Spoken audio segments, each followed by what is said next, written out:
This week, Trump made an iconic comeback as the 47th U.S. president, igniting protests and celebrations. In Nigeria, NATCOMs clashed with the NCC over telecom tariff hike, while President Bola Tinubu called for peace with Ogoni leaders. Ekweremadu's return caused a stir in Enugu, and 860.252 billion naira was allocated for January, with local governments on edge.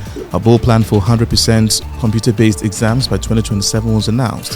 Here is a breakdown of the biggest stories from this week's top headlines. The week begins with Donald Trump sworn in as the 47th President of the United States on Monday, January 20th, 2025, becoming the second leader in U.S. history to serve non-consecutive terms. The inauguration drew mixed reactions, with supporters celebrating and protests erupting across Washington, D.C. Trump announced immediate actions on border security, energy independence, and gender policy, sparking both support and criticism. As he begins his second term, the nations remain deeply divided, with his leadership poised to shape the future domestically and globally.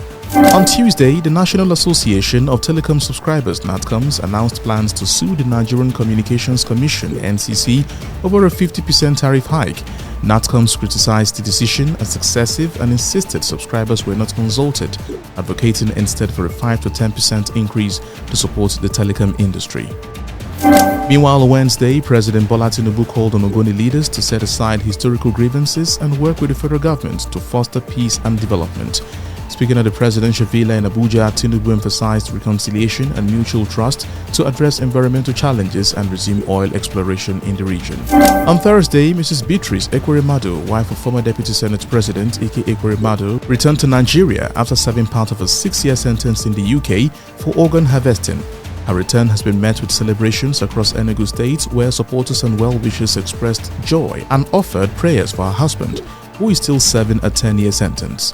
On Friday, the federal government, through the Federation Account Allocation Committee (FAC), allocated 860.252 billion naira for January, with 361.754 billion naira designated for local government.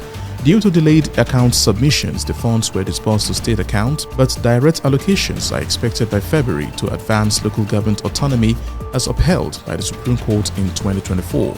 Also trending this week, the Minister of Power, Adebayo Adelabu, announced efforts to address grid collapses, including building 34 new substations and advancing the Siemens project, clarifying that 8 billion naira in the 2025 budget is for protecting power infrastructure through advocacy and community engagement, not for promoting bill payments.